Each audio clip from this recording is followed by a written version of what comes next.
Hey, thank you all for stopping by and watching one of our short videos. I feel like this week has been ridiculously hot here in New Mexico. Um and normally this week I'm scheduled as a youth minister to be at Abilene Christian University for the middle school camp, which is called Impulse. And although I missed the experience of being at camp with a bunch, hundreds of raging middle schoolers as they go wild and experience God in new and various ways, I will not miss enduring 100-degree West Texas temperatures where the humidity is also ridiculous. Um, it's also funny because did you know that people do react to hotter environments adversely, and it makes people more angry? It's kind of like the heat does make us angrier. So, if you ever feel yourself getting angry during the hot heat of summer, uh, take a break and literally chill out. Here we are into week number 2 of the Mountainside Bird Saga. If you guys remember last week, the birds were still in the nest and they were kind of crazy, but it's amazing how fast they go. This week, I found out that 2 birds had left the nest and the third bird was kind of still hanging out up there. Thank you, Julia, for the Monday update. Tuesday, I come in and all 3 birds are huddled only 6 feet away on the ground from their old nest position. I thought, well, that's weird. They all got out of the nest and then they just went out and hung out 6 feet away. Super, super bizarre. And then I realized, it hit me almost literally because as I'm walking up to the door, 2 birds take off and almost hit me in the face. Uh, and and then it struck me. One of the birds, although out of the nest, wasn't comfortable being out of the nest. It could not fly away, and so it was just hanging out in this ledge, just kind of hunkered down. You can see that in this picture here. And so uh, this phenomenon. I don't know what it's called. I don't know what you call it in the animal kingdom where there's 2 siblings that want to stay with the third sibling who is not yet ready to fully venture out on its own. Maybe its wings aren't developed enough. Maybe there's another issue. I don't know what's going on, but there was one bird that was stuck behind, and the 2 other birds stayed with it. In human terms, I think I would call that love. And as the Four Aces once sang, love is a many splendored thing.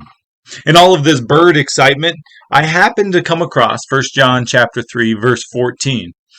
However, I would like to read this all in context because I believe the Bible is best understood in context. I'm going to read it from the New Living Translation because of how verse 14 is phrased. It has a clausal phrase, which puts a lot more dependency on my actions in verse 14. I think it's important for us to read this all in context. This is what it says.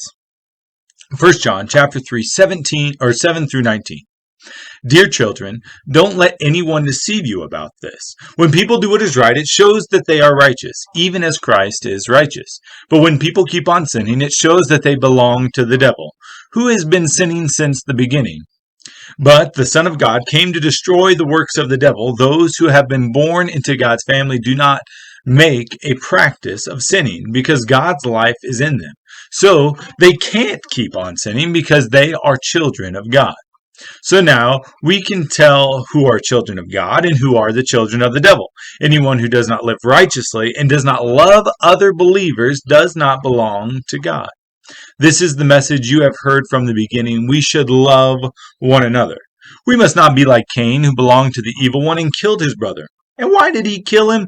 Because Cain had been doing what was evil, and his brother had been doing what was righteous. So don't be surprised, dear brothers and sisters, if the world hates you. And here's verse 14. It says, if we love our Christian brothers and sisters, it proves that we have passed from death to life. But a person who has no love is still dead. If we anyone who hates a brother or sister is really a murderer at heart. And you know that murderers don't have eternal life in them. We know what is real love because Jesus gave up his life for us. So we ought to give up our lives for our brothers and sisters. If someone has enough money to live well and sees a brother or sister in need but shows no compassion, how can God's love be in that person?